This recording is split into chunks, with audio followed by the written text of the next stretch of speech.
সন্ধ্যা সংবাদে আমন্ত্রণ জানাচ্ছি আমি তারান্নুম জ্যোতি। শুরুতেই জানাবো বিআরবি কেবলস সংবাদ শিরোনাম। জাতীয় স্বার্থ নিশ্চিতের পর প্রধানমন্ত্রীর ভারত সফরের বিষয় বিবেচনা করবেন। ভারত যদি কালকের ভিতরে আমরা একটা বানিয়ে পারি, we can do it next week, we can visit next week or the week after. এখানে কোনো রাশ নাই, এখানে আলাপ আলোচনার বিষয় আছে, এখানে গ্রাউন্ড ওয়ার্ক করার বিষয় আছে। ভোলাকে সড়ক পথে যুক্ত করতে নির্মাণ হবে মহাসড়ক, প্রধানমন্ত্রীর সিদ্ধান্ত।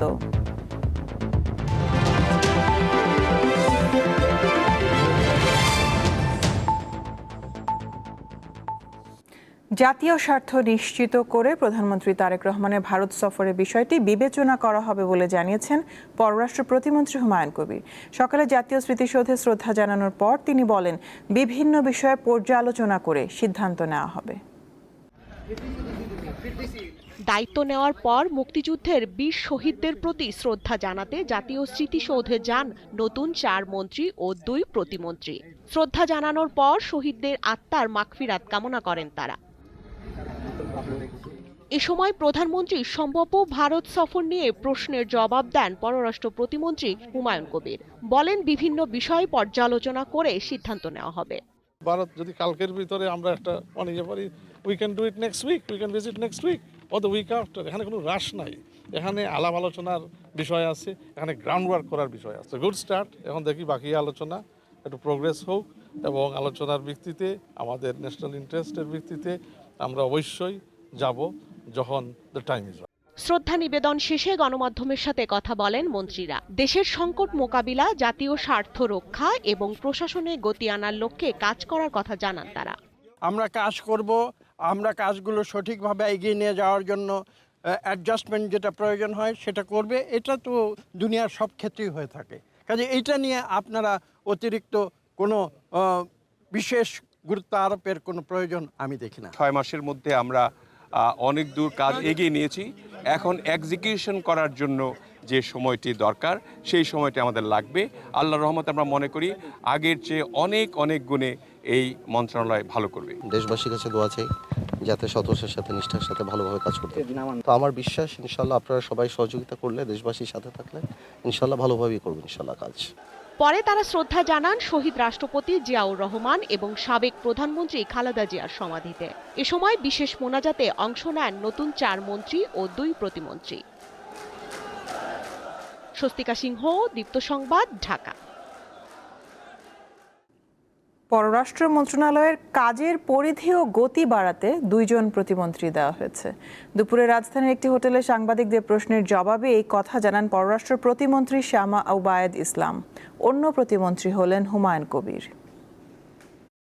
পররাষ্ট্র মন্ত্রণালয়ের কাজ অনেক, এবং আপনারা জানেন যে আমাদের পররাষ্ট্রমন্ত্রী ইউএনজি প্রেসিডেন্সি উনি জয়লাভ করেছেন। আগামী 1 বছর উনি অত্যন্ত ব্যস্ত থাকবেন। তো অবশ্যই মন্ত্রণালয়ের কাজের সুবিধার্থে এবং সরকারের কাজ আরও বেগবান করার লক্ষ্যে সরকার অবশ্যই যে সিদ্ধান্ত নেবে সেই সিদ্ধান্ত অনুযায়ী কাজ হবে। অবশ্যই উনি তো পররাষ্ট্র উপদেষ্টা হিসেবে কাজ করছিলেন এবং আগেও আমরা যখন বিরোধী দলে ছিলাম তখনও উনি পররাষ্ট্র বিষয়ক কাজ করেছেন। তো অবশ্যই ওনার তো সেই এক্সপিরিয়েন্স আছেই। রাষ্ট্রপতি মির্জা ফখরুল ইসলাম আলমগীর সাভারে জাতীয় স্মৃতিসৌধে মহান মুক্তিযুদ্ধের বীর শহীদদের প্রতি শ্রদ্ধা জানিয়েছেন।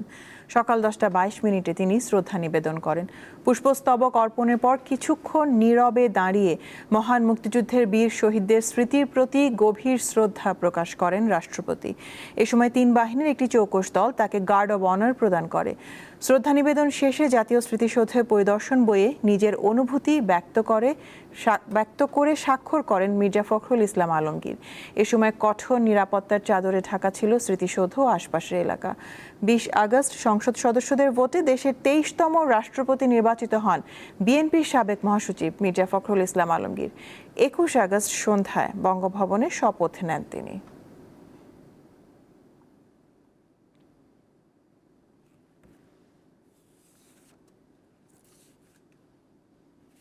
দ্বীপ জেলা ভোলাকে সড়ক পথে যুক্ত করতে মহাসড়ক নির্মাণের সিদ্ধান্ত দিয়েছেন প্রধানমন্ত্রী তারেক রহমান। আজ তেজগাঁওয়ে প্রধানমন্ত্রী কার্যালয়ে উচ্চ পর্যায়ের সভায় এই সিদ্ধান্ত দিয়েছেন তিনি। বৈঠকে ভোলার সঙ্গে ঢাকা ও বরিশালের সড়ক যোগাযোগ স্থাপনে 3টি প্রস্তাব উপস্থাপন করা হয়। এর মধ্যে সড়ক ও জনপথ অধিদপ্তরের প্রস্তাবিত রহমতপুর হিজলা মেহেন্দিগঞ্জ ভোলা রুটটি সবচেয়ে সাশ্রয়ী ও কার্যকর বিবেচনা করে অনুমোদন দেওয়া হয়। প্রধানমন্ত্রী ভৌগোলিক প্রতিবন্ধকতা দূর করে নিরবচ্ছিন্ন যোগাযোগ ও ব্যবসা বাণিজ্যের সুযোগ বাড়াতে সমন্বিত সড়ক ব্যবস্থা গড়ে তোলার উপর গুরুত্ব আরোপ করেন। পাশাপাশি প্রকল্পটি দ্রুত এগিয়ে নিতে সংশ্লিষ্টদের নির্দেশ দেন।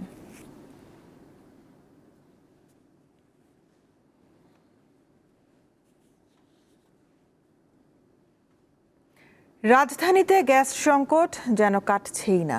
সিএনজি স্টেশনগুলোতে ঘন্টার পর ঘন্টা অপেক্ষা, তারপরও মিলছে না পর্যাপ্ত গ্যাস। একই চিত্র বাসাবাড়িতেও, কোথাও চুলায় গ্যাসের চাপ কম, আবার কোথাও মিলছে না একেবারেই। এতে ভোগান্তিতে পড়েছেন নগরবাসী। সকাল থেকে সিএনজি স্টেশনের সামনে গ্যাসের জন্য অপেক্ষা। ঘন্টার পর ঘন্টা লাইনে দাঁড়িয়ে থেকেও প্রয়োজন অনুযায়ী গ্যাস পাচ্ছেন না চালকেরা। চলমান গ্যাস সংকট কোনোভাবেই যেন কাটছে না। সিএনজি স্টেশনগুলোতে গ্যাসের কাঙ্ক্ষিত চাপ না থাকায় ভোগান্তিতে পড়ছেন চালকেরা। সিএনজি স্টেশনে অপেক্ষার কারণে সময় ও আয় হারাচ্ছেন চালকেরা। প্রয়োজনের তুলনায় কম গ্যাস পাওয়ায় হতাশ তারা। 4 ঘন্টা 5 ঘন্টা লাইনে দৌড়া বয়া থাকি, 4 ঘন্টা 5 ঘন্টার মধ্যে মাত্র 100 টাকা 50 টাকা গ্যাস ঢুকে। এইরকম হলে আমরা কেমন গাড়ি চালাবো? মালিকরে জমা দিয়ে আমরা খালি পকেটে বাইক যাই। আর রাত্রিবেলা মাঝে মাঝে আমরা রাত 1টার সময় সিরিয়াল দিই, সকাল 7টা 8টা বাজে যায় রাতে, সেখানে ঢোকে 200 থেকে 250 টাকার গ্যাস। খুবই ভোগান্তি, এটা বলে বোঝাতে পারবো না। আপনারা দেখতেছেন আবার 1-2 দিন না, প্রায় একটা মাস ধরে এই অবস্থা। 350 টাকা গ্যাস লাগে, সারা পাইছিল 38 টাকা গ্যাস। তাহলে কীভাবে সম্ভব? গাড়ি কীভাবে চলবে? শুধু যেমন গ্যাস নাই, সেল যেমন কমে গেছে, তেমনিভাবে আমাদের সিস্টেম লস হচ্ছে। অনেক পাম্প সিস্টেম লসের কারণে বন্ধ রাখছে।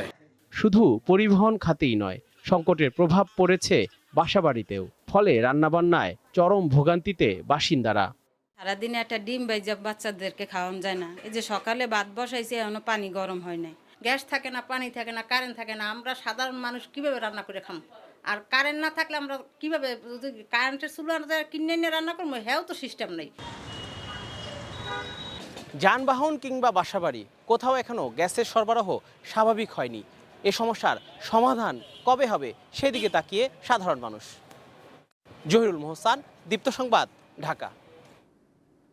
কলকাতার নিউ মার্কেট এলাকায় হোটেলে অগ্নিকাণ্ডে নিহত 5 বাংলাদেশির মরদেহ বিকেলে বেনাপোল পৌঁছেছে। 2 দেশের আনুষ্ঠানিকতা শেষে মরদেহগুলো স্বজনদের কাছে হস্তান্তর করা হবে। এদিকে একই হোটেলে অগ্নিকাণ্ডে নিহত আলিমুজ্জামানকে সাতক্ষীরায় দাফন করা হয়েছে। দুপুর 12টার দিকে সাতক্ষীরা ভোমরা স্থলবন্দর দিয়ে তার মরদেহ দেশে পৌঁছায়। পরে মরদেহটি স্বজনদের কাছে তুলে দেয় বন্দর কর্তৃপক্ষ ও বিজিবি। চিকিৎসা নিতে গিয়ে 19 আগস্ট রাতে অগ্নিকাণ্ডের শিকার হয়ে 7 বাংলাদেশি প্রাণ হারান।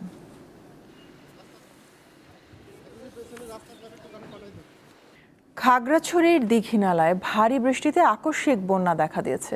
প্লাবিত হয়েছে উপজেলার বিভিন্ন নিচু এলাকা। পানিবন্দী হয়ে পড়েছে প্রায় 500 পরিবার। শনিবার মধ্যরাত থেকে শুরু হয় টানা বৃষ্টি। এতে দীঘিনালা মাইনি ও দীঘিনালা কবাখালী সড়ক সহ জামতলী ও হিন্দুপাড়া এলাকা পানিতে তলিয়ে গেছে। দীঘিনালা চৌমোহনী স্টিল ব্রিজের 2 পাশের সড়ক ও দীঘিনালা মাইনি ও দীঘিনালা লংগদু সড়কের ওপর দিয়ে পানি প্রবাহিত হলেও যান চলাচল স্বাভাবিক রয়েছে। 24 ঘন্টায় দীঘিনালায় 103 মিলিমিটার বৃষ্টিপাত রেকর্ড করা হয়েছে। ভোলার ঐতিহ্যবাহী 2টি সরকারি উচ্চ বিদ্যালয়ে দীর্ঘদিন ধরেই শিক্ষক সংকট। বছরের পর বছর সুনামের সঙ্গে পাঠদান কার্যক্রম চললেও বর্তমানে শিক্ষক সংকটে বেকায়দায় প্রতিষ্ঠান দুটি। প্রধান শিক্ষক থেকে শুরু করে বিষয়ভিত্তিক শিক্ষকের পদও রয়েছে খালি। ভোলার সরকারি বালক ও বালিকা উচ্চ বিদ্যালয়ে দীর্ঘদিন ধরে রয়েছে শিক্ষক সংকট। এতে হোঁচট খাচ্ছে প্রতিষ্ঠান দুটির শিক্ষা কার্যক্রম। 2 শিফটে বিদ্যালয় দুটিতে প্রায় 3,500 শিক্ষার্থী পড়াশোনা করছে। প্রতি বিদ্যালয়ে 52 অর্থাৎ 104টি পদের বিপরীতে শিক্ষকের 44টি পদ শূন্য রয়েছে। এছাড়া বালক বিদ্যালয়ে প্রধান শিক্ষক ও সহকারী প্রধান শিক্ষকের পদও দীর্ঘদিন ধরেই খালি রয়েছে। এ কারণে বিষয়ভিত্তিক শিক্ষক সংকটে এক বিষয়ের শিক্ষক ক্লাস নিচ্ছেন অন্য বিষয়ের। এতে নষ্ট হচ্ছে পাঠদানের গুণগত মান। একজন স্যারের পক্ষে তো এতগুলা ক্লাস দেওয়া সম্ভব না। বায়োলজি ক্লাসে যদি বাংলার শিক্ষক দিয়ে আমাদের ক্লাসটা নেওয়া হয় তাহলে বায়োলজির যে বেসিক জিনিস সেটা তো আর ওনার মধ্যে নেই। দেখা যাচ্ছে যে যেখানে 2 ক্লাসে বসার কথা সেখানে 2টা টিচার থাকতো। সে 2 ক্লাসের বাচ্চা যখন এক ক্লাসে একজন টিচার ক্লাস নেয়, পাঠদান দেয়, তখন সেই টিচারও সম্পূর্ণ পাঠদান দিতে পারে না, প্রত্যেকটা বাচ্চা সেটা মাথায় নিতে পারছে না। লেখাপড়ার মান ধরে রাখতে দ্রুত শূন্য পদে শিক্ষক নিয়োগের দাবি জানান শিক্ষকরা। ইংরেজি শিক্ষক ইংরেজি ক্লাস না নিয়ে অন্যের কাছে দিয়ে এটা কিন্তু সম্ভব হয়ে ওঠে না। স্টুডেন্ট আসলে বঞ্চিত হচ্ছে। উত্তর একটা বা 2টা ক্লাস করার পরে তার সঙ্গত কারণে একটু রেস্টের প্রয়োজন হয়। শিক্ষক না থাকার কারণে দেখা যায় একজন টিচার লাগাতার ক্লাস করতে হয়। সরকারি মাধ্যমিক বিদ্যালয়গুলোতে আমাদের আইসিটির কোনো পদই নাই, অর্থাৎ পোস্ট ক্রিয়েট করা হয় নাই। শূন্য পদের তালিকা একাধিকবার ঊর্ধ্বতন কর্তৃপক্ষের কাছে পাঠানোর পরও ব্যবস্থা নেওয়া হয়নি বলে জানান এই কর্মকর্তা। এই অবস্থায় বিদ্যালয়ের মানসম্মত লেখাপড়া নিশ্চিত করার ক্ষেত্রে বিরাট প্রতিবন্ধকতা। 2 স্কুলের যে শূন্যপদগুলো আছে সেটা আমাদের কাছ থেকে তারা চান, 2-3 বারের বেশিও দেওয়া হয়ে গেছে। দ্রুত শূন্য পদে নিয়োগ না দিলে দীর্ঘমেয়াদে শিক্ষার মান ক্ষতিগ্রস্ত হওয়ার আশঙ্কা শিক্ষক ও অভিভাবকদের। কামরুন নাহার, দীপ্ত, বার্তাকক্ষ। আন্তর্জাতিক প্রসঙ্গ। যুক্তরাষ্ট্রের অর্থনৈতিক চাপ সৃষ্টির হুমকির জবাবে বিধ্বংসী প্রতিক্রিয়ার হুঁশিয়ারি দিয়েছে ইরান। ইরানের নেতৃত্বকে ক্ষমতাচ্যুত করার লক্ষ্য নিয়ে যুক্তরাষ্ট্র ইতিহাসের সবচেয়ে কঠোর অর্থনৈতিক নিষেধাজ্ঞা আরোপের ঘোষণা দেওয়ার পর শুক্রবার এই হুঁশিয়ারি দিল তেহরান। ইরানের সশস্ত্র বাহিনীর chief of staff major general Ali Abdollahi দেশের রাষ্ট্রীয় গণমাধ্যমকে জানিয়েছেন, ইরানের জবাব হবে চূড়ান্ত এবং ব্যাপক।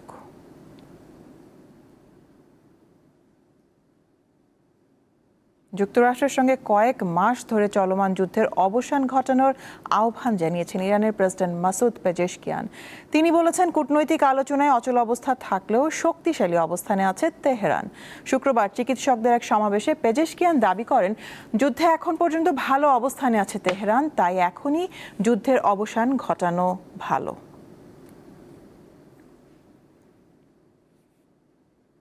খেলার খবর। ম্যাকাইতে বাংলাদেশ অস্ট্রেলিয়া সিরিজের দ্বিতীয় টেস্টের প্রথম দিনটা ছিল উইকেটের বন্যায় ভরা। মিচেল স্টার্কের 6 উইকেটের পর বাংলাদেশের হয়ে জবাব দিয়েছেন শরীফুল ইসলাম। টাইগাররা অল আউট হয়েছে 64 রানে। দিন শেষে 8 উইকেটে 165 রান করেছে অস্ট্রেলিয়া, তাদের লিড 101 রান।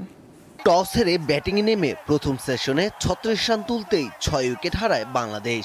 সফরকারীদের হয়ে 0 রানে আউট হন 4 ব্যাটার, সাদমান ইসলাম, তানজিদ হাসান, অধিনায়ক নাজমুল হোসেন শান্ত ও লিটন দাস। দুর্দান্ত বোলিংয়ে 10 ওভারে 12 রান দিয়ে 6 উইকেট নেন Mitchell Starc. Bangladesh all out হয়ে যায় মাত্র 64 রানে। টেস্টে পেসারদের মধ্যে 5 নম্বরে উঠে গেলেন স্টার্ক। টাইগারদের বিপক্ষে 6 উইকেট নিয়ে ছাড়িয়ে গেলেন ডেল স্টেইনের 439 উইকেটের মাইল ফলক। শেষ উইকেটে তাইজুল ও শরীফুলের 35 বলে 25 রানই দলের পক্ষে সর্বোচ্চ রানের জুটি। শরীফুলের 19 বলে 14 রান হলো দলের সর্বোচ্চ। 26 বলে 11 রান করে অপরাজিত থাকেন তাইজুল। এই অবস্থায় বাংলাদেশ শিবিরে হতাশার ভর করে, তারপরও ছেড়ে কথা বলেনি অতিথিরা।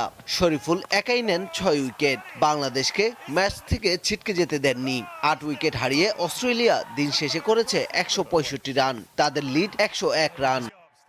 অস্ট্রেলিয়াকে অল আউট করার পথে বাংলাদেশের সামনে এখন ক্যামেরন গ্রিন। 81 বলে 51 রান করে অপরাজিত আছেন তিনি, আর তার সঙ্গী আরেক অপরাজিত নাথান লায়ন 28 বলে করেছেন 10 রান। পারভেজ খোকন, দীপ্ত স্পোর্টস। বেদনার নীলে বিষাক্ত হকির নীল টার্ফ। সুন্দর স্টেডিয়াম রয়েছে, অথচ খেলা নেই বললেই চলে। সাবেক খেলোয়াড় থেকে শুরু করে মাঠকর্মী সকলের বক্তব্য একই, ক্ষমতা আর চেয়ার দখলের রীতি থেকে কেউই বেরিয়ে আসতে পারেনি, যে কারণে ক্রমেই পিছিয়ে পড়েছে দেশের হকি। স্থবির হয়ে পড়া এই খেলা নিয়ে ধারাবাহিক প্রতিবেদনের আজ প্রথম পর্ব। মওলানা ভাসানী জাতীয় হকি স্টেডিয়াম 1972 সালে প্রতিষ্ঠিত এই মাঠটি আশপাশের কোলাহলের মাঝেও বড্ড নিষ্প্রাণ, নেই নিয়মিত খেলা। মাঝে টানা 2 মৌসুমে হয়নি ঘরোয়া হকির সর্বোচ্চ লিগের খেলা। অথচ 80 দশকে দেশের ফুটবলের চেয়েও কম জনপ্রিয় ছিল না এই খেলাটি। দেশের ক্রীড়াঙ্গনের হকির ইতিহাস বেশ সমৃদ্ধ। মালেক চুন্নু, বশির, সোনামিয়া, ইউসুফ পেরিয়ে সাদেক, কামাল, জিমি, চয়ন, এরপর মিমো, রোমান, রেজাউল্লাহ এসেও উত্থান ঘটাতে পারেননি খেলাটির। আমাদের যেটা প্রিমিয়ার ডিভিশন হকি লিগ বা ফার্স্ট ডিভিশন হকি লিগ সেগুলো আমরা করতে পারি না, এগুলো বিভিন্ন কারণ আছে বা বিভিন্ন অজুহাত দেখায়। আমাদের হকিটা সবসময় একটা সমন্বয়হীনতার অভাব অনুভব করেছি আমরা। কোনো কমিটি ঠিকমতো কাজ করতে পারেনি। ডোমেস্টিক হকি লিগের আমাদের প্রিমিয়ার ডিভিশন হকি লিগ, আমাদের ফ্র্যাঞ্চাইজি হকি লিগ, আমাদের ফেডারেশন কাপ টুর্নামেন্ট, স্বাধীনতা দিবস, বিজয় দিবস, শহীদ দিবস, এই যে টুর্নামেন্টগুলোকে আপনার ক্লাবগুলোকে এখানে ইনভলভ করতে হবে। 4-5টা টুর্নামেন্ট খেলেন তাহলে ক্লাবগুলো কিন্তু ব্যস্ত থাকবে এবং যখন খেলা হবে তখন কিন্তু স্পন্সর এগিয়ে আসবে। আমরা ক্রীড়া বান্ধব প্রধানমন্ত্রী যেমন পেয়েছি, আমরা একজন খেলোয়াড় ক্রীড়ামন্ত্রী পেয়েছি এবং তাদের যে উৎসাহ এবং বিশেষ করে ক্রীড়ামন্ত্রী কিন্তু প্রতিদিনই হকির খোঁজখবর রাখছেন। তো এবং আমরা যে টিম এবার এসেছি আপনার নতুন অ্যাডহক কমিটিতে, আমরা একটা টিম হয়ে কাজ করছি এবং এটাতে আমরা বেশি অনুপ্রাণিত হচ্ছি যে আমরা আগামীতে কাজ করতে পারবো। প্রতিষ্ঠার 1 বছর পর 1973 সালে আন্তর্জাতিক হকি ফেডারেশন ও 75-এ এশিয়ান হকি ফেডারেশনের পূর্ণ সদস্য পদ লাভ করে দেশের হকি। তখন থেকেই ফেডারেশনে গ্রাউন্ডস রক্ষণাবেক্ষণের দায়িত্বে কাজ করছেন বাবুল মিয়া। মাত্র 17 বছর বয়সে হকির সাথে জুটি বাঁধা মানুষটি পাড়ি দিয়েছেন 51 বছর। সমঝোতার অভাব, কারোর সঙ্গে কারোর কোনো অতটা সমঝোতা নাই, আর হলো পৃষ্ঠপোষকতার অভাব। বাংলাদেশে সবচেয়ে মেন যে হকিতে কোনো পৃষ্ঠপোষকতা ওই রকম নাই। যা আপনার ছিল দেখেন, আমাদের বারিশার থাকতে বা রহমত ভাই থাকতে আপনার মোটামুটি লিগ চলতো, আপনার আউট খেলাগুলো চলতো, কিন্তু এখন কিন্তু ওগুলো আস্তে আস্তে বিলুপ্তি হয়ে গেছে, চলতে পারতেছে না, চালাচ্ছে না, যার ফলে আমাদের খেলোয়াড়রাও এখন সুযোগ সুবিধা পাচ্ছে না। এরাও এখন বিভিন্ন সাইডে চলে যাইতেছে, কেউ বিদেশ গমন করছে, অনেকেই বাইরে চলে গেছে, অনেকে বাংলাদেশে এইটা ওইটা চাকরি বাকরি করতেছে। ঢাকার হকির সূচনা ঘটে 1905 সালে নওয়াব স্যার সলিমুল্লাহর পৃষ্ঠপোষকতায়। খেলাটির প্রতি মানুষের আগ্রহ বাড়াতে, বিশেষ করে নতুন খেলোয়াড় তৈরি করতে হকি ফেডারেশন ও বিকেএসপির আলাদা কোর্স আয়োজনে পরামর্শ সংশ্লিষ্টদের। মোহাম্মদ হাসিব, দীপ্ত স্পোর্টস, ঢাকা। সন্ধ্যা সংবাদ শেষ করব বিআরবি কেবলস সংবাদ শিরোনাম জানাবো আরো একবার। জাতীয় স্বার্থ নিশ্চিতের পর প্রধানমন্ত্রী ভারত সফরের বিষয় বিবেচনা করবেন। ভোলাকে সড়ক পথে যুক্ত করতে নির্মাণ হবে মহাসড়ক, প্রধানমন্ত্রীর সিদ্ধান্ত।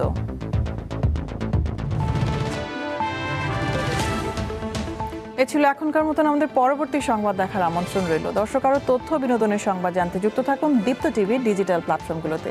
ধন্যবাদ সবাইকে।